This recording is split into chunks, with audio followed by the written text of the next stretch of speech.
Buster Keaton was a major fucker. Yeah.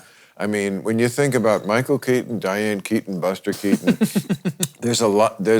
that name has been good to show business. Absolutely. And Buster Keaton was amazing. He absolutely was. And it was Are also you a student of all that early? Oh, the silent films? Yeah. Well, here was an interesting. Even silent. No, I'm a big fan. Well, here's the thing about silent movies. Is I actually love silent movies. But because they're not of my time, I really only have patience for the greatest. I agree. I always think of them like my dogs. Could you just say it?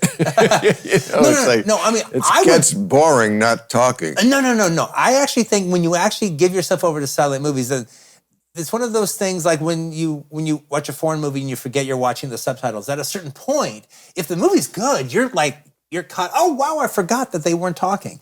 I mean, like a good example of that. I'll tell you a good example of that comedy-wise. Okay, so it's like. You got your three patron saints of silent cinema, which is Charlie Chaplin, Buster Keaton, and Harold Lloyd. The thing that's different, okay, well... They're different than the ones on the wall. Yeah.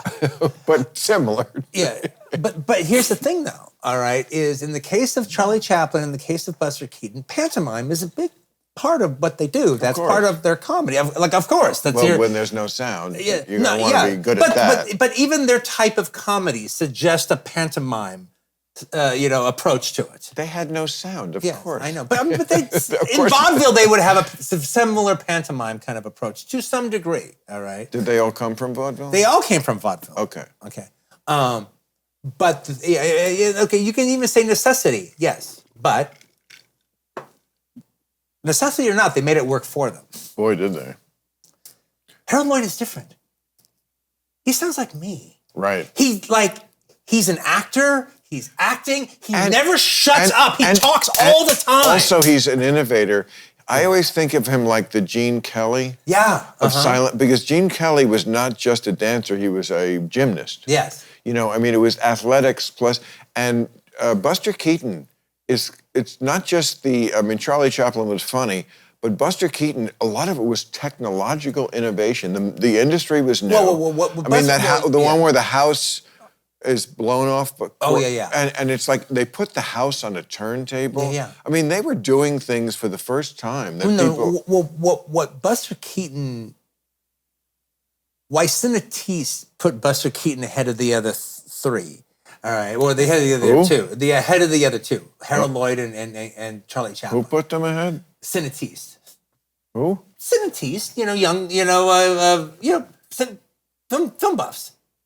Oh, I thought you were saying the name of some Spanish intellectual. No, Cinetiste. Cinetiste. I said it clearly. 17th century Jesuit priest. I said it very clearly. Cinetiste. You're making me self-conscious. I said it very clearly. I'm not a fancy intellectual like you. That's not a fancy intellectual I'm just term. a sleazy late-night comic. Is that what you're trying to say, Quentin? Fine. I eventually came down to film buff. Okay. No, but the reason that they put Buster Keaton ahead of the other two is because he was the first one of that group, even with Chaplin, who could do anything he wanted with a camera, was like, let me use the camera to make a joke. Right. Let me use cinema itself to be the joke. Which was my point about 1917, using the camera itself. Yeah. Now maybe I got it wrong. You didn't get it wrong. I put it to a higher microscope, but you didn't get it. You're not wrong. You're not wrong. You're not wrong. And Paul McCartney knows songwriting better. I'm just saying, for the layman, that was my point, exactly what you said, using the camera itself. Well, I'm all down with it. Like I said, if they did it at 15 minutes ago every single time, I would be more important.